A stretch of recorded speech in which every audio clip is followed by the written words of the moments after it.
পশ্চিমবঙ্গ তো already 12টা train পেয়ে গেছে, নিশ্চয়ই পশ্চিমবাংলার লোক পাবে, কারণ পশ্চিমবাংলায় প্রায় 10.5-11 কোটি মানুষ থাকেন, তারা তো ভারতের বাইরে নয়। এখানকার সরকার করুক না করুক, কেন্দ্র সরকার তাদের জন্য করবেই। আর সারা দেশের মানুষই পাবেন নরেন্দ্র মোদীর নেতৃত্বে যে সরকার চলছে, আর গরিব কল্যাণকারী যোজনার লাভ, তার 81 কোটি মানুষ রেশন পাচ্ছেন, অন্যান্য সুবিধা পাচ্ছেন। তো সেটা ঠিকঠাক পৌঁছচ্ছে কিনা, যেগুলো পৌঁছয়নি সেটাকে শুধরানোর চেষ্টা হবে। বিভিন্ন ক্ষেত্রেতে নতুন নতুন যোজনার মাধ্যমে পুরো দেশকে এগিয়ে নিয়ে যাওয়ার চেষ্টা করবে। কোনো একটা রাজ্য বা কোনো একটা বিশেষ কমিউনিটির জন্য তো এই সরকার কাজ করে না। গ্যাসের দাম বাড়লো, তবে গৃহস্থলীর ব্যবহৃত গ্যাসের দাম নয়, কমার্শিয়াল গ্যাসের দাম বাড়লো 50 টাকা। ঠিকই আছে, দেশের অর্থনীতি এগোচ্ছে, মানুষের কাছে ক্রয় ক্ষমতা বাড়ছে, আর বিজনেসম্যানদের লাভও হচ্ছে, তো কিছু তো সামান্য বাড়বেই। দাদা, হঠাৎ করে এনআইএ তদন্ত, বেলডাঙ্গার এনআইএ তদন্তভার নেওয়ার পরে হঠাৎ করে দেখা গেল রাজ্য পুলিশে বিশাল রদবদল এবং মুর্শিদাবাদ জেলার এসপিকে সরিয়ে দেওয়া হলো। দেখুন, পুলিশের রদবদল হয়, পুলিশের অফিসারদের জায়গার পরিবর্তন হয়, কিন্তু পরিস্থিতির কোনো পরিবর্তন হয় না। এখানকার প্রশাসনিক, অ্যাডমিনিস্ট্রেটিভ, আইন শৃঙ্খলার কোনো রদবদল হয় না, সেই চলতেই থাকে। এগুলো আইওয়াস 6 মাসে একবার করে লম্বা লিস্ট বেরোয়, আইএসদের আইপিএসদের বদল হয়, আইএসদের বদল হয়, কিন্তু তাতে পরিস্থিতি কী পরিবর্তন হচ্ছে? না, এনআইএ তদন্তভার নেওয়ার পরেই দেখা গেল উনি ইলেকশনের আগে আরেকবার করবেন, এনআইএর তদন্তভারের জন্য, বাঁচার জন্য এমন লোকদের পাঠাবেন যাতে ওরা কোঅপারেট না করে। তো এই ধরনের চালাকি করেই মমতা ব্যানার্জি চালিয়ে যাচ্ছেন।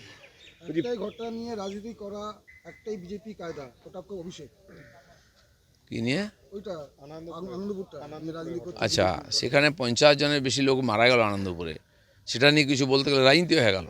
আপনারা কি বাদ দেন? জন্ম থেকে মৃত্যু, বিবাহ সব নিয়ে রাজনীতি করেন। এসআইআর নিয়ে রাজনীতি সারা দেশে কোথাও হয়নি, আপনারা করছেন। দিল্লি ছুটছেন, ভাইপো একবার, পিসি একবার, কিসের এত বাধ্যবাধকতা? সেখানে রাজনীতি অবশ্যই হওয়া উচিত। সাধারণ মানুষের জীবন নিয়ে ছিনিমিনি খেলবেন, রাজনীতি হবে না?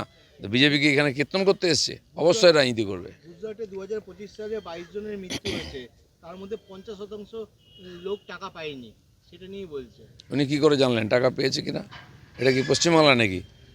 ক্ষতিগ্রস্ত লোকেদের টাকা টিএমসি লোকেরা খেয়ে নেবে। আমফানে দেখেছি আমরা, আইলায় দেখেছি আমরা, অতি সম্প্রতি বন্যা, খরা, তার টাকা পায় না লোকে, লুট হয়ে যায়, টিএমসির লোকেরা পেয়ে যায়। তো এরকম করার কোনো দরকার নেই, পারলে উনি আরটিআই করুন গিয়ে ওখানে।